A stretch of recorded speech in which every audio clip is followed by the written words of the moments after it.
अब हम पढ़ेंगे क्लास 12 ज्योग्राफी का चैप्टर 6 सेकेंडरी एक्टिविटी। इसके पहले हमने पढ़ा था प्राइमरी एक्टिविटी, चैप्टर 5 था वो। अब ये है आपका सेकेंडरी एक्टिविटी। इसके बाद वाला चैप्टर आपका आएगा टर्शियरी एक्टिविटी। फिर हम लोग ट्रांसपोर्ट एंड कम्युनिकेशन को देखते हुए आपका ये बुक खत्म हो जाएगा। एक बात ध्यान देना है कि इस चैप्टर में ना, जैसे कि जो लाइन से आप देख रहे हैं प्राइमरी एक्टिविटी, सेकेंडरी एक्टिविटी, तो बहुत ही डिफिकल्ट क्वेश्चन ऐसे नहीं आते हैं बोर्ड में। बहुत ही सिंपल सा क्वेश्चन दे देगा आपको, कैरेक्टरिस्टिक पूछ लेगा, फैक्टर्स पूछ लेगा, है ना। सबका अपना अलग अलग कैरेक्टरिस्टिक्स है, अपने अलग अलग फैक्टर्स हैं। इसी तरह हम लोग थोड़ा सा कुछ बेसिक टर्मिनोलॉजी है उसको देखते हैं। जैसे एग्री बिजनेस क्या होता है ना। Agri business is a commercial farming on an industrial scale, often financed by business whose main interest lies outside agriculture. For example, large corporation in tea plantation business, agri-business farms and mechanized large in size, highly structured, reliant on chemicals and may be described as agro factories. ध्यान से समझना, ये एक ऐसा business है agri business, जैसे कि बहुत बड़े फार्म पे ही होता है, बहुत बड़े लैंड एरिया ये एक्वायर करता है। इसमें काफ़ी मैकेनाइज्ड मशीन वगैरह का इस्तेमाल होता है, काफ़ी टेक्नोलॉजी का इस्तेमाल होता है, हैवी कैपिटल का इन्वेस्टमेंट होता है इसमें, है ना। तो डायरेक्ट हम लोग इसका अपने सेवन के लिए उत्पादन नहीं करते हैं। इसका जो प्रोडक्शन हम लोग अपने डायरेक्ट सेवन के लिए प्रोडक्शन नहीं करते हैं। यहाँ से निकला हुआ चीज किसी न किसी फैक्ट्री में जाता है फाइनल गुड बनने के लिए। जैसे चाय पत्ती का प्लांटेशन का मतलब क्या होता है? अगर एक ही तरह का पौधा एक बड़े एरिया में उसको उगाया जाए तो उसको क्या बोलेंगे? प्लांटेशन कहेंगे। तो इसमें काफी सारे केमिकल्स वगैरह का यूज किया जाता है ना। और इसको हम एग्रो फैक्ट्रीज भी कह सकते हैं कि एक तरह का ये फैक्ट्री है। आखिर इसके बने हुए सभी प्रोडक्ट कहाँ जा रहे हैं? कहीं ना कहीं किसी फैक्ट्री में जा रहे हैं फाइनल प्रोडक्ट बनने के लिए। दूसरा आपका टर्म आएगा, ये टर्म आप लोग नोट करते रहिएगा, आपके बुक में मिल जाएगा। एक टर्म आएगा आपका टेक्नोपोल क्या होता है? जैसे हाई एडवांस जो फैक्ट्रियां होती हैं, बहुत ही हाईली एडवांस। सबसे पहले सेकेंडरी एक्टिविटी, आपको ये सारी सेकेंडरी एक्टिविटी में ही आता है, जहां पे हम फाइनल गुड बनाते हैं। प्राइमरी एक्टिविटी से निकली हुई चीजों का क्या बनाते हैं? फाइनल गुड बनाते हैं। तो टेक्नोपोल क्या होता है? Technopole, also known as a high technology cluster, is a center of high-tech manufacturing and information-based quaternary industry. Quaternary industry क्या होता है? ये आप अगले चैप्टर में पढ़ेंगे, मैं थोड़ा सा भी इसका हिंट दे दूंगा। The term was coined by Alan J. Scott in 1990. ये Alan J. Scott का नाम आप याद रखिएगा, 1990, to describe in Southern California, which showed a rapid growth in high technology field. और टेक्नोपोल्स इंक्लूड साइंस ऑफ। अच्छा देखो, टेक्नोपोल क्या होता है? जैसे ऐसी इंडस्ट्री ना जो साइंटिफिक हो, जिसमें बहुत ही हाई क्लास के, बहुत ही प्रोफेशनल लोग जो है यहाँ पे काम करते हो, बहुत बड़े बड़े साइंटिस्ट काम करते हैं, बहुत बड़ा इंजीनियर काम करता हो, है ना। जैसे एआई, आप एग्जांपल में क्या लिख सकते हैं? एआई, आजकल एआई का जमाना है, गूगल, माइक्रोसॉफ्ट, ये सब क्या है? टेक्नोपोल है। ये बहुत ही लार्ज हब इनका होता है ना। काफी स्मार्ट तरीके से काम किया जाता है, हैवी कैपिटल का यहाँ भी इन्वेस्टमेंट होता है। जैसे आप हमारे यहाँ आईटी हब कौन सा है? तो बेंगलोर में है। बेंगलोर हमारा क्या है? आईटी हब है। तो बेंगलोर को हम एक तरह से इलेक्ट्रॉनिक कैपिटल ऑफ इंडिया भी कहते हैं। भारत का जो है इलेक्ट्रॉनिक कैपिटल कौन सा है? बेंगलोर है। तो टेक्नोपोल समझ में आ गया? ऐसी इंडस्ट्री जिसमें बहुत ही स्किल्ड लोग जाते हैं। जैसे कोई साइंटिस्ट गया, कोई बहुत बड़ा इंजीनियर चला गया, है ना। जैसे माइक्रोसॉफ्ट, गूगल, एप्पल, ये सारे किसमें आ जाएंगे? टेक्नोपोल में आ जाएंगे। अब यहाँ पे एक छोटा सा दिया हुआ है, agglomeration of economy. Agglomeration of economy को समझने के लिए थोड़ा सा बेसिक चीजों को आप समझ लीजिए। जैसे कि मैं आपको बताऊं सिंपल में, आप ये समझिए। जैसे कि मान लीजिए ना, एग्लोमरेशन का मतलब क्या होता है? किसी चीज का संगठित हो जाना, इकट्ठा हो जाना, है ना। जैसे कि मान लीजिए मैंने यहाँ पर कोई कंपनी लगा दी, है ना। फिर मैंने यहाँ पे कोई एरिया है, ये एक कोई एरिया है और यहाँ पे कोई कंपनी लगी हुई है। तो इस कंपनी को देखकर एक कंपनी अपना, एक व्यक्ति ने यहाँ खोल दिया, फिर दूसरे व्यक्ति ने क्या किया? यहाँ पे एक कंपनी खोल दिया, तीसरे व्यक्ति ने एक यहाँ पे कंपनी खोल दिया, चौथे व्यक्ति ने यहाँ कंपनी खोला, पांचवें ने यहाँ पे, और छठे ने यहाँ पे खोला, और सातवें ने यहाँ पे खोला। अब इतनी ज्यादा कंपनियां क्या हुई, खुल गई यहाँ पर। अब इन कंपनीज को खुलने का, जैसे मान लो मैंने तो पहले एक ही कंपनी खोला था और मेरी कंपनी को देखकर इन सभी लोगों ने कंपनियां खोल ली हमारे ही कंपनी के इर्द गिर्द। कारण क्या, जैसे कि मान लो मैंने यहां पे खोला होगा iron and steel industry, iron and steel industry. अब इनको लगा होगा कि आयरन और स्टील को बनाने के लिए कोल की जरूरत होगी। किसकी जरूरत होगी, कोल की। तो इन्होंने कौन सी कंपनी खोल दिया, कोल की। इन्होंने एक कोयले की कंपनी डाल दी, है ना। अब इन्होंने क्या किया, ट्रक वगैरह बनाना शुरू कर दिया। क्या बनाना शुरू कर दिया, ट्रक बनाना शुरू कर दिया। ये लोग क्या करने लगे, बड़े बड़े शॉपिंग मॉल वगैरह खोल दिए, है ना। ये क्या करने लगे कि ये आयरन और स्टील की सप्लाई शुरू कर दिया। अब आप देखेंगे ये जितनी कंपनियां खुल रही हैं सब कहीं ना कहीं मेरी ही कंपनी के इर्द गिर्द मंडराने वाली कंपनियां हैं। कारण क्या है कि अब ये सारी कंपनियां देखो एग्लोमरेट हो गई, है ना। ये एक दूसरे का हेल्प कर लेंगी, तो नहीं कहा जाता एग्लोमरेशन ऑफ इकोनॉमी। समझ में आ गया, चलिए आगे बढ़ते हैं। Agglomeration economies or external economies of scale refer to a localized economy in which a large number of companies, services, and industries exist in close proximity to one another and benefit from the cost reduction and gain efficiency that result from this proximity. समझ में आ गया agglomeration of economy. अब question answer के आधार पे जो है हम इस चीज को डिस्कशन करेंगे। आगे देखते हैं। How do secondary activities add value to natural resources? Explain with 3 example। ठीक है ना, आप तब तक पीछे वाला नोट करिए, इसको आगे हम समझाते हैं। चलिए अब अगला आपका क्वेश्चन क्या है, How do secondary activities add value to natural resources? Explain with 3 example। किस तरह सेकेंडरी एक्टिविटी नेचुरल रिसोर्सेज को एक वैल्यू देता है ना। 3 एग्जांपल द्वारा हमको उसको समझा देना है। तो सबसे पहले हम देखेंगे क्या, पहला देखते हैं, यहां से देख लेते हैं एक बार।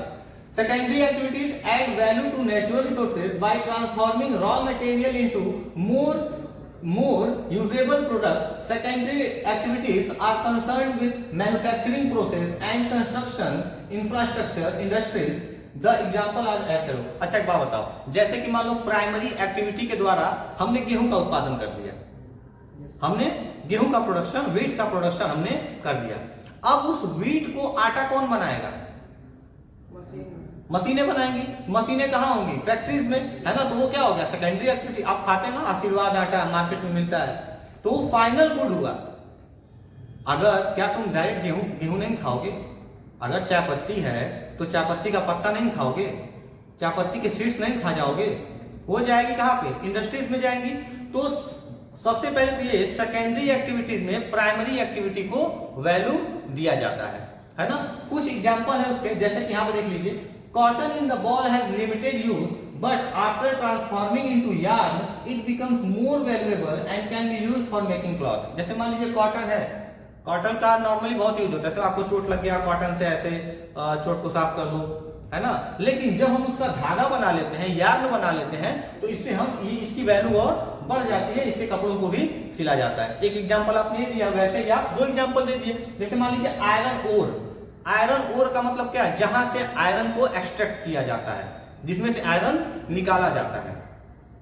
जैसे iron ore can not be used directly from the mines but after being converted into steel it gets its value and can be used for making many valuable machine tool etcetera. जैसे मान लीजिए iron ore, उसको mines में तो कोई value नहीं है, iron ore निकालो, वहां पर उसका इस्तेमाल आप कर नहीं सकते हो। उसको क्या उसका स्टील बनाया जाता है ना। बॉक्साइट से एल्यूमिनियम निकाल के उसमें मिलाया जाता है और खूब एल्यूमिना होता है, फिर वो एल्यूमिनियम के रूप में तैयार होता है। कई सारी चीजों को निकाल कर जो है हम स्टील का निर्माण करते हैं, मैग्नीज वगैरह मिलाते हैं, है ना। अगर मान लो बॉक्साइट ही है तो बॉक्साइट से क्या निकाल जाता है, एल्यूमिना, एल्यूमिना से क्या बनता है, लास्ट में एल्यूमिनियम बनता है। उसी तरह आयरन ओर में मैग्नीज वगैरह मिलाकर स्टील का निर्माण किया जाता है। तो स्टील हमारे लिए क्या है, एक वैल्यूएबल प्रोडक्ट है। तो क्या आयरन ओर जो प्राइमरी एक्टिविटीज हमने निकाला था वो वैल्यूएबल था? नहीं, लेकिन उतना नहीं, बिल्कुल नहीं था। लेकिन जब वो स्टील बना तब हमारे लिए वो ज्यादा वैल्यू रखा। Materials from the farm, forest product and resources of the sea can be put into greater use by secondary. अब जब मान लो जो भी फॉरेस्ट से मटेरियल वगैरह निकलता है ना, जो भी समुद्र से मटेरियल निकलता है, तो फॉरेस्ट वगैरह से कुछ मटेरियल अगर निकाल, मान लो हमने पेड़ ही काट के लाया, हमने क्या लाया, पेड़ लाया, तो तुमको अगर मैं पेड़ बेचूंगा, पेड़ मैं काट कर लाया और तुमको पेड़ मैं बेचूं, तो तुम्हारे लिए कोई मतलब नहीं है। तुम भी डायरेक्ट पेड़ काट के ला सकते हो। खैर पेड़ काटना एक बुरी बात है, लेकिन पढ़ा समझाने के लिए यहाँ पे एग्जांपल दिया हुआ है। अब उस पेड़ का मैंने क्या बनाया, सोफा बनवा दिया, विंडोज वगैरह बनवा दिया। अब वो आपके लिए क्या है, वैल्यूएबल है। तो आप क्वेश्चन समझ गए किस तरह सेकेंडरी एक्टिविटी क्या करता है, नेचुरल रिसोर्सेज को वैल्यूएबल बना देता है। 3 एग्जाम्पल दिया है, तो जो मैंने यहाँ पे 3 एग्जाम्पल बोल रखा है वो 3 एग्जाम्पल आपको लिखने की जरूरत नहीं है। आपके अपने मन में भी कुछ है तो आप एक सटीक एग्जाम्पल दे सकते हैं। अब थोड़ा सा हम देख लेते हैं प्राइमरी एक्टिविटी और सेकेंडरी एक्टिविटी में अंतर क्या है। ऊपर पढ़ी गई चीजों से तुम लोग अंतर भी बहुत ही आराम से जान गए होंगे, लेकिन कुछ अंतर हम लोग को डिफरेंसेस हम लोग देख लेते हैं। जैसे डेफिनेशन देख लीजिए, activities which are done with the help of physical environment and each are called primary activity. जो डायरेक्टली हम इन्वायरमेंट से गेन करते हैं, जिसमें अर्थ का यूज होता है, वो क्या है, प्राइमरी एक्टिविटी है ना। लेकिन यहाँ पे क्या होता है कि ये रॉ मटेरियल को फिनिश्ड गुड में तैयार करता है सेकेंडरी एक्टिविटी। यहाँ पे पर्पस देख लीजिए, इसका पर्पस क्या है, प्राइमरी एक्टिविटीज का पर्पस क्या है, बेसिक नीड्स को पूरा करने के लिए। लेकिन इसका पर्पस क्या है, इकोनॉमिक नीड को पूरा करने के लिए। देश की इकोनॉमी सेकेंडरी एक्टिविटी से ही चलती है। आजकल टर्शियरी एक्टिविटी का बहुत बड़ा योगदान है, जैसे कम्युनिकेशन, ट्रांसपोर्ट वगैरह है ना। तो ये आपका अगला चैप्टर है, उस चैप्टर में समझेंगे। इंपॉर्टेंस क्या है ना। These are the source of food. सबसे पहली बात तो सोर्स ऑफ फूड है। प्राइमरी एक्टिविटी नहीं होगी तो हमें खाना नहीं मिलेगा। और सारे रॉ मटेरियल्स वगैरह जो हम स्टील की बात कर रहे हैं, कहां से निकलता है। अगर बच्चे को KG, LKG, UKG, 1st to 5th नहीं पढ़ाओगे, डायरेक्ट बच्चा बड़ा हो रहा है 10th का एग्जाम देने लेते आओगे, तो सेकेंडरी एक्टिविटी बन जाएगा नहीं। सबसे पहले उसको प्राइमरी लेवल से तैयार करना पड़ता है। ये इसका पर्पज हो गया। और इसका पर्पज क्या है, these are source of economic development because they increase the value. ये इकोनॉमिक डेवलपमेंट का एक सोर्स है। क्यों, क्योंकि प्राइमरी एक्टिविटीज को की वैल्यू को ये बढ़ा देता है। अब बच्चा जब छोटे क्लास में रहता है तो वैल्यूएबल कब होता है, जब सीनियर क्लास में आता है, टीचर्स उसकी वैल्यू को बढ़ा देते हैं, तभी वो अच्छा कॉलेज पाता है। सिंपल ऐसे समझो, बहुत ईजी है समझना इसको। एग्जाम्पल में यहाँ देख लीजिए, है ना। फिशिंग हो गया, एग्रीकल्चर हो गया, माइनिंग हो गया, और यहाँ की मैन्युफैक्चरिंग हो गया, कंस्ट्रक्शन हो गया। तो ये जो है कुछ मेजर एग्जाम्पल है। अब देखिए मॉडर्न मैन्युफैक्चरिंग के क्या क्या कैरेक्टरिस्टिक्स हो सकते हैं। What are the characteristics of modern manufacturing.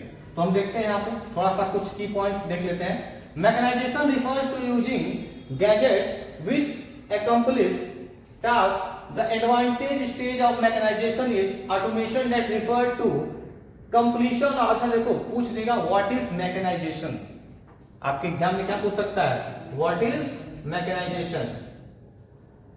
इस वर्ड को नोट कर लीजिए। तो मैकेनाइजेशन क्या होता है कि जो किसी भी चीज को, किसी भी ह्यूमन स्किल को काफी एडवांस बना दे, फास्ट बना दे। बात समझ में आ रहा है आपको। अगर मान लीजिए आप खेत, अगर मान लीजिए हल से आप अपना खेत जोतेंगे तो क्या होगा, लगभग आपको शाम हो जाएगी। पर वही ट्रैक्टर वगैरह लाकर उसमें हर लगाकर अगर जोतना शुरू कर दिए तो क्या हो जाएगा, थोड़ा आपका स्किल एडवांस हो जाएगा और समय की भी बचत होगी। तो इसको हम क्या कहते हैं, मैकेनाइजेशन कहते हैं। सिंपल सा आप इसको याद रखिएगा। आगे देखते हैं कुछ इसके कैरेक्टरिस्टिक हैं। क्या क्या, complex machine technology is needed so that high quality goods are produced at less time.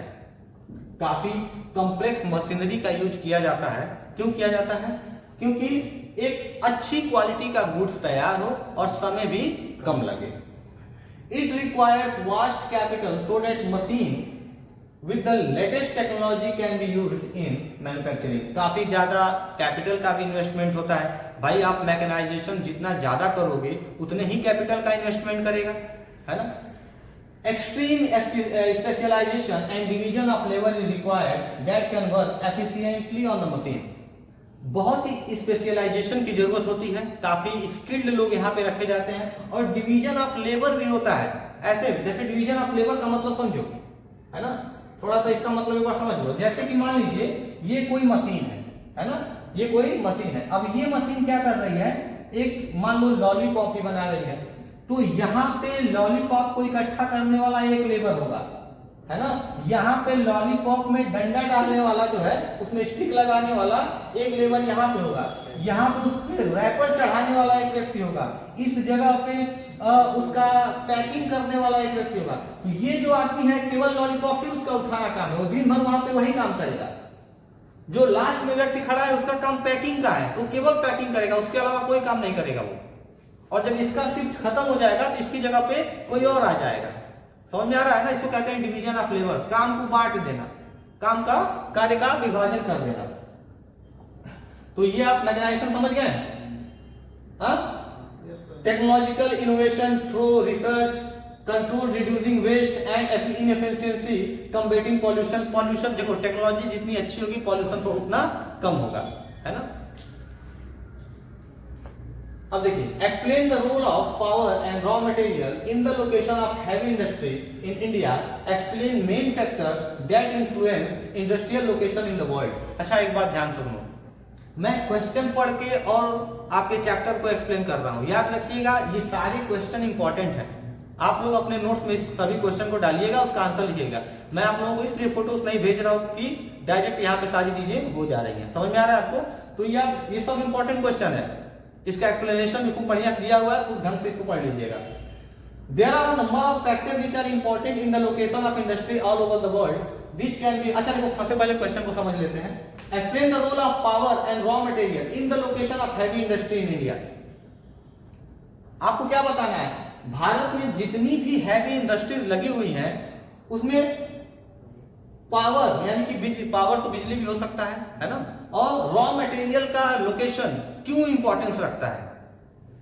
वहाँ के प्राइमरी सेक्टर जो आ रहा है रॉ मटेरियल, हाँ, उसके लिए, ताकि उसको ट्रांसपोर्ट करने में, जैसे कि मान लो अगर यहाँ बगल में कॉटन हो रहा है तो यहाँ पे कॉटन इंडस्ट्री लगा दो, किसानों के लिए भी फायदा और इंडस्ट्री के लिए फायदा। अब पता चले यहाँ पे कॉटन का उत्पादन आप कर रहे हैं और कॉटन इंडस्ट्री लगा कहाँ पे रहे हैं आप, लगा रहे हैं आप देहरादून में, तो फिर इसका कोई मतलब नहीं है, ठीक है ना। इसको हम थोड़ी देर में स्टार्ट करते हैं, पीछे वाला आप रिवीजन कर लीजिए। इन चीजों का काफी इंपॉर्टेंस होता है, समझ में आ रहा है कि इंडस्ट्रीज आप लगा कहाँ रहे हैं। जैसे मान लीजिए हम कॉटन का, जैसे आपको बताया है कि कॉटन का उत्पादन यहाँ करें और हम तमिलनाडु में जाकर फैक्ट्री लगाएं, कोई मतलब ही नहीं है उसका। तो कुछ ऐसे ही उसका हम फैक्टर्स देख लेते हैं। सबसे पहले देखेंगे इसका फिजिकल और जियोग्राफिकल फैक्टर। पहले देखेंगे raw material. The location of industry is determined by the location of raw material. सबसे पहले हमको ये कंफर्म हो जाता है कि किसी भी इंडस्ट्री का लोकेशन वहां पे मिल रहे रॉ मटेरियल के आधार पर ही होता है। अगर वहां पे किसी जगह पे आयरन ओर नहीं है तो वहां पे स्टील उत्पादन का कोई मतलब ही नहीं है। Most of the industries uses weight loss raw material, so it is necessary to locate them near the sources of raw material. In India, the jute mills in West Bengal, sugar mill in Uttar Pradesh, ध्यान से देखना, cotton textile mill in Maharashtra and Gujarat are concentrated close to the source of raw material. अच्छा देखो, ये सारी industries काफी heavy industry होती हैं और हैवी इंडस्ट्रीज को एक जगह सारी चीजें मिल जाए बहुत जरूरी होता है। जैसे एग्जांपल में देख सकते हैं उत्तर प्रदेश वगैरह में शुगर, गन्ने का काफी उत्पादन होता है, तो शुगर इंडस्ट्री हमारे वहाँ आपको यूपी बिहार में मिल जाएगा। बंगाल में आप देख लीजिए, बंगाल में जूट इंडस्ट्री है। क्यों? क्योंकि बंगाल के बगल में बांग्लादेश में बहुत ज्यादा खेती होता है जूट वगैरह का, है ना। बंगाल के भी कुछ एरिया में होता है, हुगली नदी के अगल बगल भी कुछ एरिया में होता है। तो ये सारा रॉ मटेरियल जहां पे रहेगा वहां पे उस तरह की इंडस्ट्री रहेंगे। पावर, सबसे बड़ी बात क्या होना चाहिए, वहां पे पावर होना चाहिए, पावर की सप्लाई होनी चाहिए। कोई भी इंडस्ट्री तभी चलेगी जब उसे पावर का सप्लाई मिले, है ना। और खासकर वो पावर सबसे बेहतरीन होता है जो इन्वायरमेंट को कोई नुकसान नहीं पहुंचाता है, जैसे विंड मिल वगैरह, है ना। तो एक ये हो जाएगा। दूसरा वाटर, पानी बहुत जरूरी होता है, खासकर आयरन, टेक्सटाइल और स्टील इंडस्ट्री के लिए, है ना। पानी का बहुत महत्व होता है। अच्छा मान लो कंपनी को ये सब हैवी लार्ज स्केल इंडस्ट्री है, बहुत अधिक मात्रा में यहाँ पे लेबर भी होंगे, हजारों की संख्या में लेबर होते हैं। इतना आप चले जाइए हिंडाल्को, एक इंडस्ट्री है रेणुकूट में, उस इंडस्ट्री का नाम क्या है? हिंडाल्को। क्या नाम है उसका? हिंडाल्को। हिंडाल्को ये है कहां पे? यूपी के रेणुकूट में, यूपी के रेणुकूट में। अब यहां पे तुम जाओगे ना, ये आयरन और स्टील की कंपनी है। किसकी कंपनी है? तो आदित्य बिरला की है। आदित्य बिरला जी नहीं रहे, उनके लड़के हैं ओम बिरला, ये उनकी कंपनी है। अब बेटा तुम रेणुकूट में जाओगे तो पूरा का पूरा एक शहर ही है और पूरा आदित्य बिरला का है, पूरा का पूरा रेणुकूट। तो बहुत हैवी मात्रा में यहाँ पे लोग रहते हैं। अब जैसे मान लीजिए टेक्सटाइल इंडस्ट्री को आप देख लीजिए, तो गुजरात और ये महाराष्ट्र के रीजन में ना, यहाँ पे कॉटन का, महाराष्ट्र खासकर महाराष्ट्र के रीजन में कॉटन का उत्पादन ज्यादा होता है। तो आप देखेंगे उधर कपड़े की फैक्ट्री भी बहुत ज्यादा होगी, महाराष्ट्र में, गुजरात में, सूरत वगैरह आप लोग नाम सुने ही होंगे। चलिए अगला फैक्टर क्या है? लेबर। लेबर बहुत जरूरी है, किसी भी कंपनी में लेबर वगैरह का बहुत ही महत्व होता है। लोग अधिकतर ये कोशिश करते हैं कि लेबर उन्हें सस्ते दाम में मिल जाए। तो खासकर आपको मैक्सिमम कंपनी बंगाल, उत्तर प्रदेश, इन सब एरिया में ऐसी कंपनियां देखने को मिलेंगी। क्यों? क्योंकि यहाँ पे पॉपुलेशन भी ज्यादा है और लेबर भी। अगर वर्ल्ड के रिस्पेक्ट में देखोगे, दुनिया के, आप देखो यहाँ पे पीछे वर्ल्ड ही पूछा है ना, तो वर्ल्ड के रिस्पेक्ट में तो सभी मैक्सिमम इस तरह की कंपनियां जो लार्ज स्केल वाली हैं, वो वहां पे जाकर कंपनी खोलती है जहां पे पॉपुलेशन ज्यादा होता है। जैसे चाइना हो गया, इंडिया हो गया, है ना। अब पॉपुलेशन ज्यादा का मतलब क्या होता है कि मार्केट बहुत बड़ा। आज भारत विश्व में सबसे बड़ा मार्केट है, तो एक पॉपुलेशन भी मायने रखता है, लेबर भी एक फैक्टर हो गया कि कहाँ पे चीप लेबर अवेलेबल हो जा रहा है जो काफी स्किल्ड हो। और दूसरी सबसे मोस्ट इंपॉर्टेंट आपका आ जाएगा आपका ट्रांसपोर्ट। ये अच्छा लिख लीजिए, बोर्ड के एग्जाम के लिए मोस्ट इंपॉर्टेंट टॉपिक है ये। आपको सारे फैक्टर आपको लिखने पड़ेंगे। सबसे पहला फैक्टर आपने क्या पढ़ा ऊपर? Raw material. उसके बाद आपने क्या पढ़ा? लेबर नहीं, पावर। फिर आपने क्या पढ़ा? Labour supply. और फिर हम देखें, फिर आपने वाटर पढ़ा।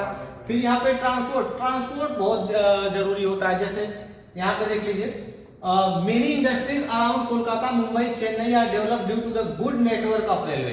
इन सभी एरिया में बहुत ज्यादा डेवलपमेंट क्यों हुआ? क्यों यहाँ पे इंडस्ट्रीज ज्यादा लगे? क्योंकि यहाँ पे रेलवे का चेन बहुत ही अच्छा है पूरे भारत में, और खासकर पोर्ट वाले एरिया का भी लोग ध्यान देते हैं, बंदरगाहों पे, ताकि हम विदेशों में भी व्यापार कर सकें। मार्केट सबसे बड़ी बात, तो वो जो जहां आप कंपनी खोल रहे हैं वहां पे मार्केट अच्छा होना चाहिए। अब एक बात बताओ, हम थाईलैंड में जाके कौन सा आयरन स्टील इंडस्ट्री बना देंगे? 5 करोड़ की आबादी है, 24 करोड़ तो हमारे उत्तर प्रदेश में है, समझ में आ रहा है। जर्मनी में जितनी आबादी है उससे ज्यादा हमारे हरियाणा की आबादी है। तो एक बड़े मार्केट की जरूरत होती है ना। और सबसे इंपॉर्टेंट आपकी गवर्नमेंट की पॉलिसी है ना, तो पॉलिसीज ऑफ गवर्नमेंट, ये भी ध्यान देना। ऐसा मान लीजिए आप कहीं कंपनी खोलने जा रहे हैं और गवर्नमेंट क्या करे? टैक्स बैरियर लगा दे। जब टैक्स बैरियर लगा देगी, जैसे मान लीजिए आप 100 रुपए में कोई सामान बेच रहे हैं, गवर्नमेंट के टैक्स के नाते आपका सामान कितना हो गया? 200 हो गया है। तो फिर उस देश का व्यक्ति अपने ही देश की कंपनी का सामान खरीदेगा, आपकी कंपनी का सामान नहीं खरीदेगा। तो गवर्नमेंट की पॉलिसी भी काफी इन्फ्लुएंस करती है इंडस्ट्रीज वगैरह को लगने में, है ना। गवर्नमेंट किस तरह का ट्रांसपोर्टेशन दे रही है, कैसा एरिया दे रही है कंपनी खोलने के लिए आपको। तो आजकल बहुत सारे गवर्नमेंट एक काम करते हैं ना कि कुछ एरिया ऐसे सेपरेट करके दे देती है कि आप आइए हमारे देश में और यहाँ पे आप कंपनी खोलिए, हम आपको यहाँ पे अच्छे रोड देंगे, वाटर की अच्छी सप्लाई देंगे, अच्छे लेबर देंगे, तो कंपनियां उस ओर आकर्षित होती हैं। उसके बाद बैंकिंग फैसिलिटीज भी अच्छी होनी चाहिए ताकि लोन वगैरह आदान प्रदान हो जाए। जो आपकी कंपनी में काम कर रहे हैं उनका जो है एक तरह का क्या हो, इनका खाता वगैरह खोल लिया जाए, है ना। तो ये सारे फैक्टर हैं, आप इसको नोट कर लीजिए। अगले क्वेश्चन के बेस पे हम फूट लूज इंडस्ट्री को समझेंगे। अब explain any 3 characteristics of foot loose industry, है ना। तो फूट लूज भी समझ लेंगे हम। देखो अब ये क्वेश्चन आप देख लीजिए, इससे हम फूट लूज इंडस्ट्री क्या हो रहा है ये भी समझ लेंगे और उसकी कैरेक्टरिस्टिक्स क्या होते हैं वो भी समझ लेंगे। The industry which do not need to locate close to raw material that are called footloose industry. ऐसी इंडस्ट्री जो जरूरी ना हो कि जहां पे उसका रॉ मटेरियल हो हम वहीं पे उसको खोलें, है ना, तो उसको हम क्या कहते हैं, फूटलूज। अभी हमने पीछे क्या पढ़ा, इंडस्ट्रीज कहाँ खुल रही है, जहां पे उसका रॉ मटेरियल भी इजिली प्रोवाइडेड हो जा रहा है ना। तो these are mainly located at pleasant environment where good transportation routes and big market are available. The characteristic of food to industry are as follow. ये वहां खोला जाता है जहां पर एक अच्छा ट्रांसपोर्टेशन हो, एक अच्छी मार्केट हो, जहां पे भीड़ जाते हो, ऐसी कंपनियां वहां पे खोली जाती है। उसकी कुछ कैरेक्टरिस्टिक है, जैसे देखिए यहाँ पे Footloose industry can be established at any place because their location is not affected by any particular factor like raw material and water. यहाँ पे raw material और water वगैरह की उतनी efficiency नहीं है, उसको इफेक्ट नहीं करता है। They are largely depend on the component part which can be obtained anywhere. ये component part होते हैं, ध्यान समझो, ये क्या होते हैं, component part होते हैं जो कहीं भी अवेलेबल हो जाते हैं। अच्छा, जैसे मान लीजिए टोयोटा की आपने एक इनोवा कार खरीदी, है ना। अब वो इनोवा कार आपको कहाँ से, किसी एक जगह पे जाएंगे लेने के लिए, एक स्पेसिफिक उसका एक एजेंसी होगा या फैक्ट्री होगी, वहां से आप लेकर आएंगे। पर अगर टोयोटा का हेडलाइट फूट जाता है तो क्या दोबारा उसकी फैक्ट्री में या एजेंसी में जाते हैं? नहीं, वो तो किसी दुकान पे चले जाते हैं, वहां उसका पार्ट मिल जाता है, उसके कंपोनेंट मिल जाते हैं। एक बात बताओ, अगर तुमने कोई चाइनीज फोन लिया तो उस फोन में अगर खराबी आ गई तो उसको सही कराने के लिए चाइना जाते हो? चाइना तो जाओगे नहीं, अपने मार्केट में किसी दुकान वगैरह में चले जाओगे, है ना। तो बस ऐसी दुकानों को, ऐसी कंपनियों को, ऐसी फैक्ट्रीज को हम क्या बोलते हैं, फूटलूज industry. These industry produce their product in small number and they do not require a large labor force. ये बहुत ही कम अमाउंट में अपने सामानों का उत्पादन करते हैं, बहुत ज्यादा लेबर की जरूरत नहीं होती है। These industries emit less or no pollution. यहाँ पे पॉल्यूशन वगैरह नहीं होता है इसकी वजह से। रोड नेटवर्क बहुत इंपॉर्टेंट रोल करता है फूटलूज के लिए। रोड वगैरह अच्छा होना चाहिए ताकि वो अपने कंपोनेंट को यहाँ से वहां तक ले जाया जा सके। अब देखिए, डिफाइन द टर्म मैन्युफैक्चरिंग। अब हम मैन्युफैक्चरिंग क्या होता है, explain 4 feature of small scale manufacturing. Small scale manufacturing के हम 4 फीचर्स को समझेंगे। अब देखो, स्मॉल स्केल मैन्युफैक्चरिंग क्या होता है ये भी समझ लिया जाएगा, मैन्युफैक्चरिंग क्या होता है उसका डिफाइन कैसे करते हैं ये भी समझ लिया जाएगा।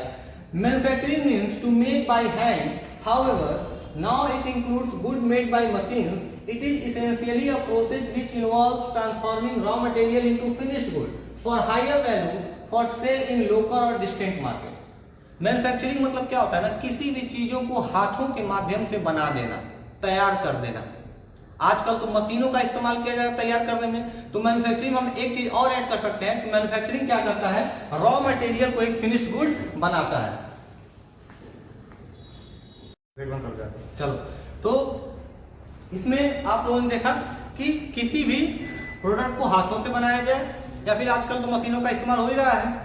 तो इसमें क्या होता है ना कि रॉ मटेरियल को वैल्यूएबल बनाया जाता है लोकल मार्केट के लिए। तो कुछ इसके फीचर्स हैं, जैसे देखिए कॉटेज मैन्युफैक्चरिंग के कुछ फीचर्स दिया हुआ है। ये बहुत ही स्मॉलेस्ट मैन्युफैक्चरिंग यूनिट होता है। It is the industry which is run by the people in their home with the help of family labour, है ना। आजकल देखिए लोग बॉल वगैरह बनाते हैं, बास्केट्स वगैरह बनाते हैं आपके गांव में, तो परिवार के कुछ सदस्य मिलकर क्या करते हैं, बास्केट वगैरह बना लेते हैं। क्यों बनाते हैं, अभी तो छठ पूजा है, बहुत ज्यादा बास्केट आपको बनते हुए देखने को मिलेगा। ये देखिए पॉटरी वगैरह का काम इधर हो रहा है, इसको हम क्या कहते हैं, मैन्युफैक्चरिंग। स्मॉल स्केल में बहुत होता है। These industries require less capital investment, generally less than 10 lakh. बहुत ही कम कैपिटल का इन्वेस्टमेंट होता है। यहाँ तो 10 लाख दिया हुआ है, हमको नहीं लगता है कि 10 लाख भी लगता होगा। समझ आ रहा है। These industries produce good with the help of simple tools। बहुत ही छोटे मोटे टूल्स का यूज करके यहाँ पे प्रोडक्ट्स का निर्माण कर लिया जाता है। Finished good may be used for consumption in the same household or for sale in local market, jute rope, basket making, etc. are its example, है ना। इसको बनाया जाता है क्यों, छोटे मोटे लेवल में, है ना, बहुत ही छोटे मोटे लेवल में इसका निर्माण किया जाता है कि या तो परिवार कंजप्शन के लिए या तो बाहरी कंजप्शन के लिए किया जाता है। थोड़ा बेटा एक बार देख लीजिए वहां से स्विच ऑन है कि नहीं, एक बार उसको चेक करके आइए, एक बार स्विच को देख लीजिए, वहां से ऑन है, चलिए आ जाइए।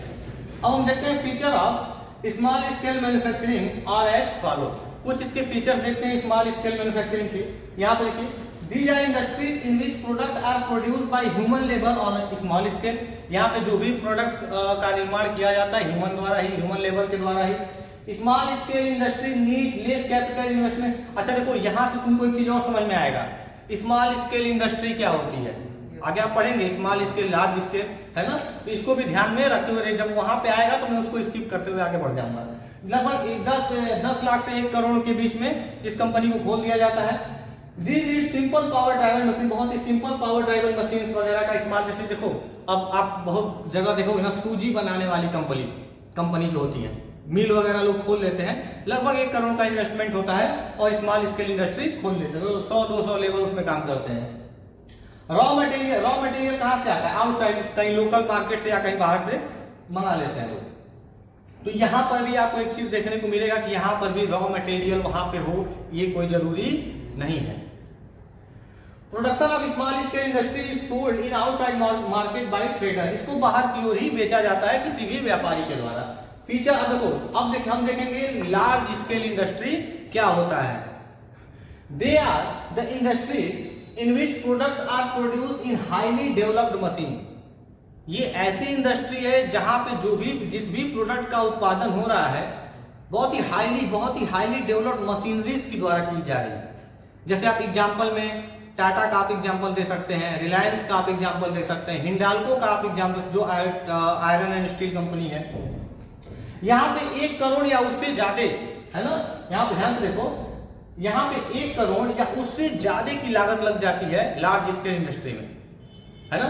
काफी स्किल्ड लेबर की जरूरत होती है। They need highly develop and specialized power, इनको बहुत ही हाईली डेवलप और हैवी पावर की मशीनरीज की जरूरत होती है।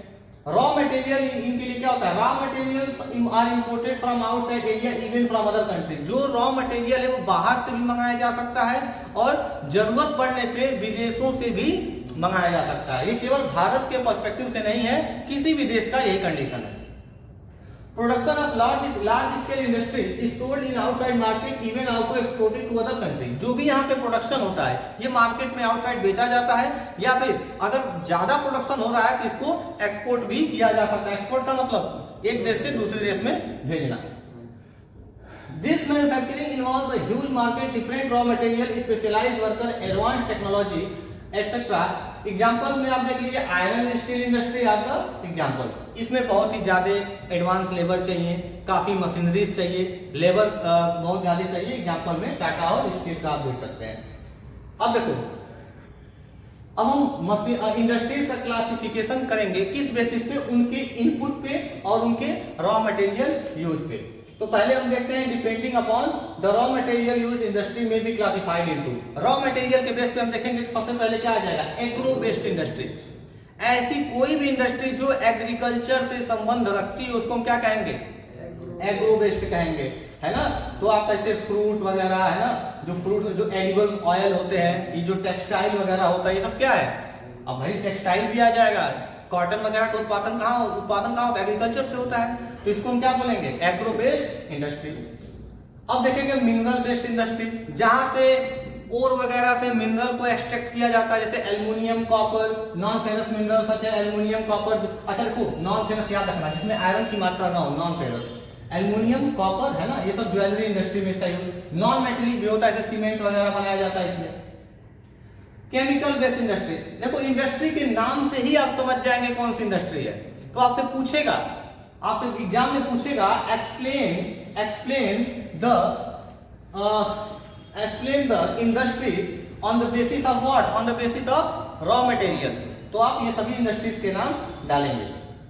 केमिकल में आप देख लीजिए, जो भी केमिकल वगैरह बनाती है, जैसे मिनरल ऑयल, है ना, सल्फर इंडस्ट्री, साल्ट इंडस्ट्री, इनमें केमिकल का इस्तेमाल ज्यादा होता है। फॉरेस्ट बेस्ड इंडस्ट्री, जो भी जंगलों की लकड़ियों से फर्नीचर वगैरह का काम, टिम्बर वगैरह से फर्नीचर वगैरह का काम करती है ना, बम्बू वगैरह का, पेपर ऊपर बनाने की जो आपकी किताबें बनती हैं, ये सब किसमें आ जाएंगी, forest based industry. Animal based industry, animal के चमड़े का आप देखेंगे बेल्ट आता है, पर्स वगैरह आता है ना।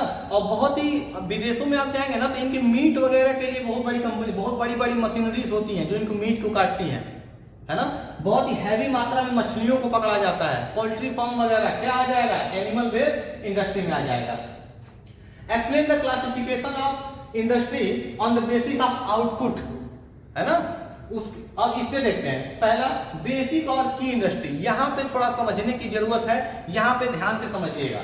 The industry which supply their product as raw material to manufacture other good are called basic और की इंडस्ट्री, जिसमें आ जाएगा आयरन और स्टील। ऐसी इंडस्ट्री, सुनो कंसेप्ट को समझो, ऐसी इंडस्ट्री जो अपने प्रोडक्ट को, मतलब जो उस इंडस्ट्री में बन चुका है उसको एज ए रॉ मटेरियल बेच रही है दूसरी कंपनी को, उसको हम कहेंगे बेसिक और की इंडस्ट्री। अभी समझ में नहीं आया होगा, समझाता हूं। एग्जांपल हो गया आयरन एंड स्टील। मान लो टाटा ने कोई गाड़ी बनाने की फैक्ट्री खोली, वो वहां पे क्या बनाएगा, ट्रक बनाएगा, कार बनाएगा। तो क्या वो आयरन ओर में से आयरन पहले निकालेगा? नहीं, वो आयरन और स्टील के कंपोनेंट डायरेक्ट खरीदेगा। कहां से? आयरन और स्टील में से। मान लो कोई कंपनी नट बोल्ट बना रही है, तो नट बोल्ट बनाने के लिए वो माइनिंग करने जाएगा? नहीं, क्योंकि ऑलरेडी उसकी इंडस्ट्रीज है, वहां से केवल आयरन ले लेगा, स्टील ले लेगा, उसको नट और बोल्ट में कन्वर्ट कर देगा। समझ में आ गया? इसको हम क्या कहते हैं? बेसिक एंड की इंडस्ट्री। कंज्यूमर गुड इंडस्ट्री, ऐसी इंडस्ट्री जो ऐसे सामान बना रही है जो डायरेक्ट कंज्यूमर को सप्लाई कर दिया जाए, जैसे ब्रेड है ना, सॉप, टेलीविजन, ये कंपनी बनाती है और सीधे कहां चला जाता है? कंज्यूमर के पास चला जाता है। अच्छा बात हो, अगर ब्रेड बना के 1 महीना तक इंतजार करेगी तो ब्रेड सड़ जाएगा। अब देखिए, classification of industry on the basis of ownership. Ownership के हिसाब से भी 3 भागों में बांट दिया गया है, public sector, private sector, joint sector और एक कॉर्पोरेट सेक्टर भी है ना। पब्लिक सेक्टर में ऐसी कंपनियां जिसके ऊपर किसका डोमिनेंस है? गवर्नमेंट का डोमिनेंस है, उसको हम क्या बोलेंगे? पब्लिक सेक्टर बोलेंगे। एग्जांपल में आप भेल दे दीजिएगा, एग्जांपल याद रखिएगा, एग्जांपल नोट कर लीजिए। भेल आप दे देंगे, गेल दे देंगे, पावर ग्रिड दे देंगे, भारत पेट्रोलियम दे देंगे, हिंदुस्तान पेट्रोलियम दे देंगे। ये सब क्या है? इस सब पे क्या है? गवर्नमेंट का अधिकार है। प्राइवेट सेक्टर, ऐसी इंडस्ट्री जिसमें किसी इंडिविजुअल का अधिकार हो या फिर किसी कॉर्पोरेट बॉडी का भी अधिकार हो सकता है प्राइवेट सेक्टर में। तो इसमें आप रिलायंस सबसे बढ़िया आपका एग्जांपल है, टाटा का एग्जांपल है, डाबर, बजाज, है ना। इसके बाद आ जाएगा ज्वाइंट सेक्टर। ज्वाइंट सेक्टर में क्या होता है ना, पार्टनरशिप में एक इंडिविजुअल है और सरकार है, आपस में पार्टनरशिप करके कोई कंपनी खोल ले रही है, वो हम क्या बोलेंगे? ज्वाइंट सेक्टर हम बोलेंगे उसको। अब आ जाइए आप, classify industry on the basis of size, operation and nature of product. अब उनके साइज पे देखते हैं। एक होता है आपका हैवी इंडस्ट्रीज, है ना। देखो आयरन और स्टील हमेशा कहां आएगा? हैवी इंडस्ट्री में, जहां पे बहुत अधिक मात्रा में प्रोडक्शन हो रहा हो, जहां पे बहुत हैवी मात्रा में लेबर आ रहे हो, जहां पे बहुत हैवी मात्रा में इन्वेस्टमेंट हो रहे हो और प्रोडक्शन भी काफी ज्यादा, जो देश की इकोनॉमी को डायरेक्ट असर पहुंचा रही है, जीडीपी को, वो क्या कहलाएगी? हैवी इंडस्ट्री कहलाएगी। लाइट इंडस्ट्री थोड़ी सी छोटी होती है, कम इन्वेस्टमेंट होता है ना। लेकिन याद रखिएगा, यहाँ पे बहुत ही स्किल्ड लेबर लगेंगे, सामान वगैरह बल्कि में और यहाँ पे जो छोटे मोटे इंडस्ट्रीज होते हैं, जैसे देख लीजिए यहाँ पे आदमी क्या बना रहा है, कोई आईसीयू वगैरह अपना बना रहा है, तो ये छोटी मोटी कंपनियां हैं। आप मोबाइल बनवाने जाते हैं ना, तो वो क्या आ जाएगा? लाइट इंडस्ट्री में। इसमें ज्यादा स्किल्ड लेबर की जरूरत नहीं होती है। अब थोड़ा सा हम मैप पे देख लेंगे, मोस्ट इंपॉर्टेंट, थोड़ा सा मैप पे चीजों को हम समझ लेंगे। क्या? What are the traditional large scale industrial region? Give any 2 characteristic of them.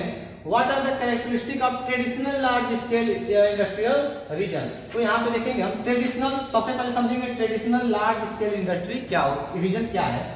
Traditional large scale industrial region are associated with the heavy industry like metal smelting, heavy engineering, chemical manufacturing, note करते रहना, textile production. They are usually located near the coal field. These industry are also called smokestack industry. Underline कर लेना smokestack industry को, because they are the most polluting industry. Traditional industrial region can be recognized by, बताते हैं आगे।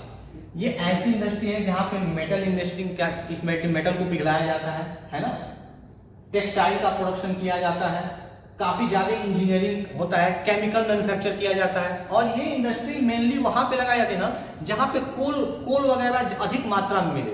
भैया कोल मिलेगा तभी तो आयरन को पिघलाओगे। 1000 डिग्री सेल्सियस का टेम्परेचर चाहिए, दुनिया भर का कोल। और ये बहुत ही ज्यादा पॉल्यूशन ऐसी इंडस्ट्री फैलाती है, इसीलिए इनको क्या बोलते हैं? Smoke stack industries. आपके एमसीक्यू के पर्पज से इंपॉर्टेंट है, आपको दे देगा ट्रेडिशनल लार्ज स्केल इंडस्ट्री इनमें से कौन सा है, तो स्मॉल स्केल आपको याद रखना पड़ेगा, है ना। कुछ कैसे इनको हम पहचाने, तो यहाँ पे देखिए the large labour force engage in production it is also characterized by crowded and low quality of poor houses. बहुत ही गरीब लोगों के घर आपको उधर दिखेंगे, बहुत अधिक मात्रा में लोग रहेंगे, अधिक मात्रा में लोग रहेंगे तो कंजेस्टेड एरिया हो जाएगा, है ना। The environment is unpleasant full of pollution, बहुत ज्यादा वहां पे डिस्पोजल देखने को मिलेगा, उस एरिया में काफी पॉल्यूशन, सबके घर काले धब्बे एकदम होंगे, धुआं दिन भर निकल रहा है। बहुत अधिक large unemployment and high out migration is present situation this region because of the closure factory due to the world wide fall in demand. अब देखो माइग्रेशन बहुत ज्यादा हो, लोग किसी एक जगह पे जाके ना डेंसिटी बढ़ा रहे हैं उस जगह की, तो कोई कंपनी खुल जा रही है तो वहां भी लोग काम करने आ जा रहे हैं, तो अगल बगल घर बना के रहेंगे ही, झोपड़पट्टी डाल लेंगे, नहीं कुछ रहेगा। तो मुंबई में इसका एक एग्जाम्पल हम देख सकते हैं। अच्छा ये थोड़ा सा इंपॉर्टेंट है, रूर वैली जर्मनी में है, ये जर्मनी की राजधानी कहाँ पे है, बर्लिन में है, जर्मनी की राजधानी बर्लिन, याद रखिएगा। अब देखेंगे write and note on Ruhr valley industrial region. Ruhr valley industrial region है been one of the major industrial region of the Europe for the long time. ये यूरोप का एक बहुत बड़ा इंडस्ट्रियल रीजन है, यूरोप में खासकर कहाँ का, यूरोप में खासकर जर्मनी का। यहाँ पे फ्रैंकफर्ट पार्लियामेंट में है, आप पढ़े होंगे हिटलर के टाइम का, है ना। और ये यहाँ पे ठीक आप देखेंगे क्या मिलेगा आपको, रूर वैली, ठीक नीदरलैंड से ये सटा हुआ, ये बगल वाला जो देश है वो क्या है, नीदरलैंड है, नीचे वाला देश बेल्जियम है, उसके नीचे लक्समबर्ग है, और ठीक उसके नीचे क्या है, फ्रांस है। सारे इंपॉर्टेंट देशों से ये बाउंड्री शेयर कर रहा है। तो रूर वैली बहुत बहुत लंबे समय से यूरोप में खासकर जर्मनी का एक इंडस्ट्रियल रीजन रहा है। This was a very rich deposit, बहुत अधिक मात्रा में यहाँ पे कोल मिलता है, कोयला, अंडरलाइन कर लीजिएगा। रूर का देखो यहाँ पे मैप के हिसाब से देख लेना, कोयला ज्यादा मिलता है, कोयले की स्मेल्टिंग ज्यादा होती है, कोयला ज्यादा मिलता है तो यहाँ पे आयरन और स्टील इंडस्ट्री भी काफी खुला जाता है, ये वहां की इकोनॉमी का एक बहुत अच्छा सोर्स है। In this region industries are located in north western Germany, Belgium, France, अभी बताए हैं। अब इसी रीजन में बहुत ज्यादा यहाँ पे इस तरह की कंपनियां खुली हुई हैं, but nowadays the demand for coal has declined and the industry start shrinking, this is the most dense populated area. अब एक बात, तो आज के समय में लोग पॉल्यूशन पे काफी ध्यान दे रहे हैं कि कहीं भी वातावरण ग्रीन हाउस इफेक्ट जो है बहुत ज्यादा हो रहा है, ग्लोबल वार्मिंग बहुत ज्यादा हो रहा है, तो लोग कोल का कम इस्तेमाल, जब कोल का कम आप इस्तेमाल करेंगे तो जो कोल से रिलेटेड कंपनियां थी वो क्या हो जाएंगी, श्रिंक हो जाएंगी, उनका डिक्लाइन होना शुरू हो जाएगा। The problem of industrial wastage and pollution has changed the structure of industry. New industries like the huge Opel car assembling plant, chemical plant, universities and shopping mall etc. started establishing here. जब ये कंपनियां बंद होने लगी तो देखिए यहाँ पे अलग अलग तरह की ओपेल कार वगैरह जैसी कंपनियां खुलने लगी, यूनिवर्सिटीज खुलने लगा, है ना, कई सारे मॉल वगैरह इधर खुलने लगा। तो रूर वैली के बारे में 2-4 नंबर का पूछा जा सकता है। अब देखिए आयरन और स्टील इंडस्ट्री का हम सिग्निफिकेंस देखेंगे तो बहुत बड़ा सिग्निफिकेंस है, इंफ्रास्ट्रक्चर में इसका बहुत बड़ा योगदान है। आप कोई भी काम कराइए बिना आयरन और स्टील के, आप घर बनवाइए आयरन स्टील, कहीं इंडस्ट्रियलाइजेशन आप कर रहे हैं तो आयरन स्टील, लगभग सभी सेक्टर में आपको क्या देखने को मिलेगा, आयरन और स्टील देखने को मिलेगा। It provide raw material for industry such है। अब देखो ये अन्य कंपनियों के को भी ना, ये जो आयरन स्टील इंडस्ट्री है अन्य कंपनियों के लिए भी क्या है, एक रॉ मटेरियल प्रोवाइड करने का एक जरिया है, ये जो भी टूल्स वगैरह छोटे मोटे होते हैं। Give the distribution of iron steel in the world. अब थोड़ा सा हम देखेंगे विश्व में आयरन और स्टील सबसे ज्यादा कहां पे डिपॉजिट है, तो सबसे पहले देखेंगे USA. In USA most of the production comes from the Appalachian region. ये वाला रीजन क्या कहलाता है, एपलेशियन रीजन, याद रखिएगा। यूएसए का ईस्टर्न, यूएसए में ईस्टर्न हिस्सा है ना, पूर्वी हिस्सा क्या कहलाता है, एपलेशियन। इसको हम एपलेशियन रीजन क्यों कहते हैं, इसकी भी एक कहानी है, बता दे रहा हूं, ध्यान से समझो। इसको हम एपलेशियन रीजन क्यों कहते हैं, यहाँ पे एपलेशियन माउंटेन है, कौन सा माउंटेन है, एपलेशियन माउंटेन, इस एरिया पूरा क्या है, एपलेशियन माउंटेन है। उसके बाद देखेंगे हम कहां पे, खासकर कहां पे, पिट्सबर्ग में, great lake region, Atlantic coast Pittsburgh area, ये जो छोटे मोटे यहाँ पे आपको ग्रेट लेक देखने को मिलेगा। ये कौन सा रीजन है, ग्रेट लेक है, ये जो देख रहे हैं ना छोटा छोटा झील, इसको हम ग्रेट लेक कहते हैं, तो इस रीजन में आपको देखने को मिल जाएगा। यूरोप में देखिए तो यूके में यानी ब्रिटेन वाले एरिया में, जर्मनी में, फ्रांस में, बेल्जियम में, लग्जमबर्ग में, नीदरलैंड में, यूक्रेन में, यहाँ पर भी आयरन और स्टील का बहुत ही अधिक क्या है डिपॉजिट हमको देखने को मिलेगा। रसिया में मॉस्को, सेंट पीटर्सबर्ग, ये आपका रसिया रहा है ना, ये आपका क्या रहा रसिया रहा पूरा का पूरा, ये रहा आपका मॉस्को और ये रहा आपका सेंट पीटर्सबर्ग, दोनों आपस में एक दूसरे के नजदीक हैं। और आज से ही नहीं, जब रशियन रिवॉल्यूशन हुआ था तब 18वीं सेंचुरी से ही रसिया का मॉस्को और सेंट पीटर्सबर्ग इंडस्ट्रीज के मामले में काफी आगे है। एशिया में हम देखेंगे तो एशिया में आपको जापान को नागासाकी, टोक्यो मिलेगा है ना जापान का, उसके बाद चाइना का शंघाई, तियास्तीन है ना, फिर यहाँ पे जमशेद, भारत का जमशेदपुर है ना, दुर्गापुर, रौकेला, भिलाई, बोकारो, सलेम, तो ये सारा क्या है, ये सारा इंडिया का है। तो ये आपको बहुत ही अधिक मात्रा में देखने को मिलेंगे। तो आपने वर्ल्ड का भी डिस्ट्रीब्यूशन देख लिया और इंडिया का भी देख लिया। थोड़ा सा हम देखते हैं, Africa has immense natural resources, ये बहुत इंपॉर्टेंट क्वेश्चन है, मोस्ट इंपॉर्टेंट क्वेश्चन। ये आपसे ऐसे ही पूछ लेगा एग्जाम में, ये आपके नॉलेज को चेक करेगा, बल्कि आपकी किताब में नहीं है कि आपने इंडस्ट्रीज पढ़ के अभी तक कितना दिमाग आप लगा पाए हैं। क्वेश्चन क्या पूछ रहा है, Africa has immense natural resources yet it is industrially the most backward continent. Russia के पास, सॉरी अफ्रीका, ये जो आप अफ्रीका देख रहे हैं, अफ्रीका के पास बहुत ही ज्यादा रिसोर्सेस है, बल्कि सोना वगैरह बहुत ज्यादा है, फिर भी ये क्या है काफी बैकवर्ड कंटिनेंट है, इसको अंध महाद्वीप कहा जाता है। बैकवर्ड क्यों, रिसोर्सेस तो हैं पर उन रिसोर्सेस को फिनिश्ड गुड बनाने के लिए कंपनी नहीं है, टेक्नोलॉजी नहीं है। समझ में आ गया? तो आप इसको बना के लिख सकते हैं कि नहीं इस आंसर को, सेम आंसर लिखा हुआ है, लैक ऑफ ह्यूमन रिसोर्सेज। रसिया में बहुत ज्यादा क्या हो रहा है, सिविल वार हो रहा है, लोग आपस में लड़ रहे हैं, चोर डकैत, सुमारिया के आपके डाकू वगैरह आपको देखने को मिलेंगे है ना। गवर्नमेंट की वहां पे फैसिलिटी काफी अच्छी नहीं है, गवर्नमेंट का भी काफी ध्यान नहीं रहता है। Lack of technological development, technology भी बहुत अच्छी नहीं है यहाँ पे। Give the distribution of conduct style industry, conduct style industry छोटी मोटी जो कंपनियां होती हैं, जैसे आपके हैंडलूम है ना, हाथों से चीजों को बनाना, power loom, this sector introduce machine and become less labour industry, volume production. ये क्या होता है ना कि जो पहले लोग धागा कैसे बनाते थे, चरखे से बनाते थे, फिर स्पाइनिंग व्हील आया और स्पाइनिंग व्हील का एक मॉडर्न फॉर्म क्या हो गया है, बहुत बड़ी मशीन तैयार कर दी गई। एक आदमी बैठता है, पहले जो 100 आदमी मिलकर करते थे, एक आदमी मशीन पे बैठ के कर लेता है, तो ये पावर लूम आपका हो गया। मिल सेक्टर, बहुत बड़ी बड़ी आपको मिल देखने को मिलेगा जो क्लॉथेस वगैरह बना रही है काफी अधिक मात्रा में है ना। Distribution of cotton textile industry, अब कॉटन टेक्सटाइल इंडस्ट्री दुनिया का ये देख लेंगे नक्शे के हिसाब से।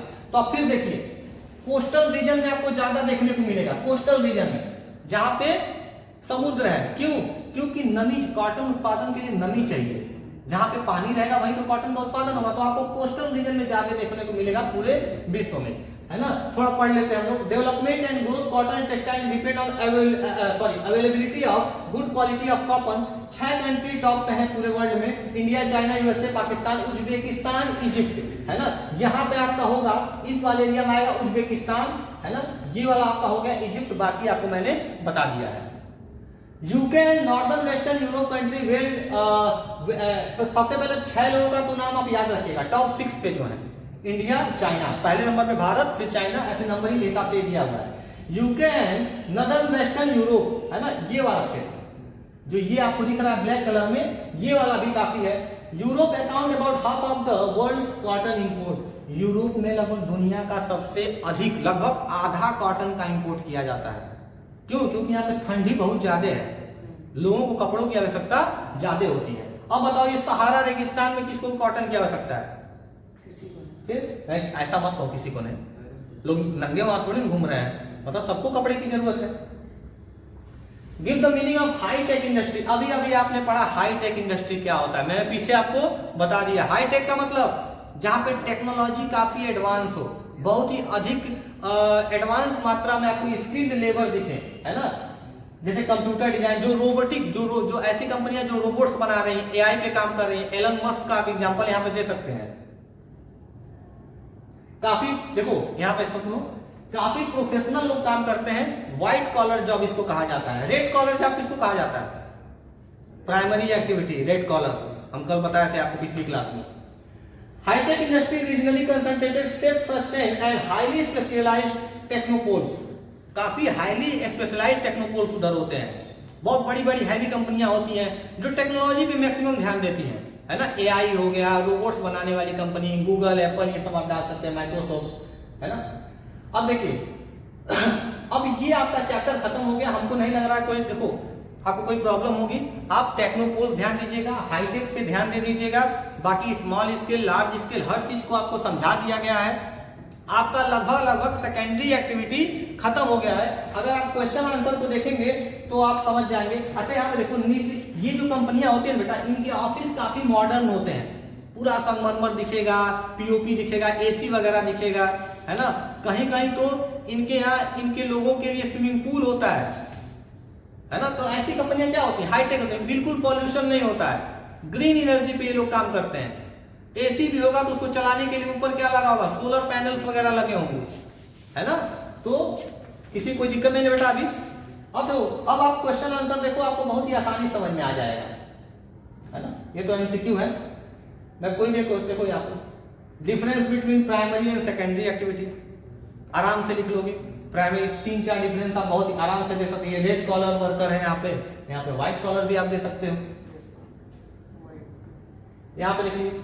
अभी मैं इसको भी समझाया हूं। Africa has immense natural resources and yet it is industrially the most backward continent. Africa के पास बहुत ही अधिक मात्रा में क्या है, रिसोर्सेज है।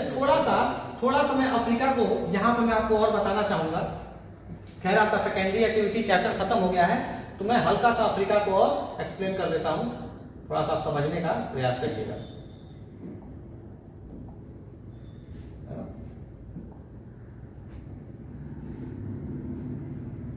क्योंकि ऐसे क्वेश्चन बहुत बड़े बड़े परीक्षाओं में जहां पर रिटेन पेपर होता है, बहुत ही अधिक मात्रा में पूछा जाता है ना।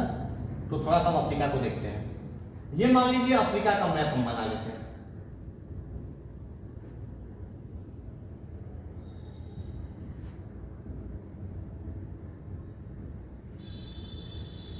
ये मोटा मोटे तौर पे अफ्रीका का एक मैप हो गया। अफ्रीका में आप देखेंगे तो जो अफ्रीका का बेटा ये वाला पूरा रीजन, ये पूरा का पूरा रीजन क्या है, रेगिस्तान से भरा हुआ है। ये पूरा रीजन क्या है, सब रेगिस्तान है। इस रेगिस्तान को हम क्या बोलते हैं, सहारा, HARA। ये आपका कौन सा कंटिनेंट है, अफ्रीकन कंटिनेंट। ये पूरा का पूरा रेगिस्तान है। यहां पे अगर आपको हल्का फुल्का कहीं एरिया आपको दिखेगा हरा भरा, तो आपको ये दिखेगा यहाँ पे कांगो नाम का एक देश है, यहां से एक नदी जाती है ना, कांगो रिवर ये जाती है ना। ये वाला जो आपको क्षेत्र रीजन है, ये काफी आपको हरा भरा दिखेगा, बहुत हरा भरा दिखेगा। और ये एरिया पूरा ऊंचा एरिया, ऐसा नहीं छोटा एरिया है। यहाँ पे आपको कुछ पठार दिखेंगे, प्लेटोस दिखेंगे। इस वाले क्षेत्र में आपको क्या दिखेंगे, प्लेटोस आपको दिखेंगे। प्लेटोस, यहां भी अफ्रीकन सील्ड आपका है, पूरा प्लेटो है ये। प्लेटो का मतलब ये रीजन पूरा कैसा रहेगा, अगर आप समुद्र में से इन रीजन को देखेंगे ना, तो ये रीजन आपको कैसा पूरा ऊंचा दिखाई देगा। ये अफ्रीकन रीजन आपको कैसा दिखाई देगा, ऊंचा। अगर मान लो ये समुद्र है और यहाँ पे तुम अपनी नाव खड़ा कर रहे हो और देखोगे तो ये अफ्रीका कंटिनेंट काफी ऊंचा दिखाई देगा। तो ये जो प्लेटो वाला एरिया है, बहुत अधिक समय में जब लावा यहाँ पे डिपोजिट हुआ होगा, तो यहाँ के जो भी रॉ मटेरियल है सब क्या होंगे, अंदर दब गए होंगे। सोना चांदी जो भी होगा सब इधर अंदर होगा। यहाँ पर भी बहुत अधिक मात्रा में सोना पाया जाता है, इस वाले क्षेत्र में बहुत अधिक मात्रा में सोना। यहीं से ब्राजील निकला है, सोना बहुत अधिक मात्रा में पाया जाता है। पर अफ्रीका के साथ दिक्कत यह है, यहाँ की गवर्नमेंट, यहाँ पे शुरू से बहुत लंबे समय से ब्रिटेन काफी लंबे समय तक कब्जा में रहा, इसको लिए रहा। कई सारे देशों में यह अफ्रीका बटा हुआ है। तो गवर्नमेंट की पॉलिसीज यहाँ पे अच्छे से काम नहीं करती है। किसकी पॉलिसी, यहाँ पे क्या है, लैक ऑफ गवर्नमेंट पॉलिसीज। दूसरा रीजन यहाँ पे सिविल वार ज्यादा, लोग खाने बिना मरते हैं, इंडस्ट्री है ही नहीं। पूरे लाल सागर में, समुद्री क्षेत्र में यहाँ पे समुद्री डकैत वगैरह है, है ना। तो इसीलिए गवर्नमेंट भी अच्छे से काम नहीं करती है, आपस में ही कभी कभी ये रिसोर्सेस को लेके लड़ जाते हैं। अगर मान लो ये मोरक्को वाला देश है, तो मोरक्को वाले देश के पास क्या है, बहुत बड़ा रेगिस्तान है, लेकिन इनके पास क्या है, स्टेपिस के क्षेत्र कुछ है ना, जो यहाँ पे वेल्डास आपको देखने को मिलेगा, कुछ घास का क्षेत्र का मैदान आपको यहाँ पे कुछ हरा भरा है, यहाँ पे भी कुछ हरा भरा है। यहाँ पे ठंडी बहुत ज्यादा पड़ती है, कैप टाउन का एरिया बहुत ठंडी यहाँ पे पड़ती है, साउथ अफ्रीका में, कांगो। तो इन लोगों के पास तट तो है, ये लोग उत्पादन कर सकते हैं, इन लोगों के पास मशीनरी नहीं है। मशीनरी क्यों नहीं, ये क्षेत्र हरा भरा, यहाँ के लोग यहाँ हमला कर देते हैं, लूट मार, यहाँ के जो ट्राइबल पीपुल होते हैं। गवर्नमेंट भी अच्छी पॉलिसीज नहीं बना पा रही है, और आज से नहीं, जब से ये आजाद हुए हैं तब से इनकी यही कहानी है। इनको कोई सुव्यवस्थित नेता नहीं मिल रहा है कि अफ्रीका को आगे लेकर जाए। जितने भी नेता, हाँ, लेकिन आज के समय में आप देखेंगे कि G7 वगैरह जैसे बहुत बड़े बड़े समिट में, यहाँ के जैसे युगांडा के नेता है ना, इरिट्रिया, यहाँ पे इरिट्रिया है, इथियोपिया है, यहाँ के नेता, यहाँ पे सिविल वार एक बहुत बड़ी समस्या है। एक बार तो यहाँ पे इरिट्रिया में, यहाँ पे एक छोटा सा देश है आपको इस वाले क्षेत्र में, इथियोपिया और इरिट्रिया, यहाँ पे एक बार सिविल वार हो गया था, और इतना भयंकर सिविल वार हुआ था कि लगभग आधे से ज्यादा मेल यहाँ पे मार दिए गए। इस देश की गवर्नमेंट ने मजबूरी में फैसला ले लिया कि हर एक व्यक्ति को कम से कम 2 शादी करना है। लड़कियां ज्यादा हो गई, लड़के कम हो गए, सोचो ऐसी स्थिति उत्पन्न हो गई। कोई टेक्नोलॉजी नहीं, कोई एडवांस टेक्नोलॉजी नहीं है। यहाँ के लोग ना ऐसे मिट्टी से सोना निकाल लेते हैं, मिट्टी ऐसे कई सारा रीजन यहाँ पे ऐसा है कि खंगालने पे सोना निकल जाता है, पर उनका सोना किसी उपयोग का नहीं है, क्योंकि वो रिफाइन नहीं हुआ है, कोई उपयोग उसका नहीं है। इसीलिए हम इसको क्या कहते हैं, अंध महाद्वीप, ब्लाइंड कंटिनेंट भी इसको कहा जाता है। ये बोर्ड में एक अच्छा क्वेश्चन आपके लिए बन सकता है। और आपका यहाँ सेकेंडरी एक्टिविटी खत्म हुआ, कल हम स्टार्ट करेंगे आपका टर्शियरी एक्टिविटी। इस पे आप काम कर लीजिएगा, और इस पे आप अच्छे से नोट्स वगैरह तैयार कर लीजिए। सारे क्वेश्चन आपको यहाँ पे दिए हुए हैं, तैयार कर लीजिए, ठीक है ना। Thank you so much.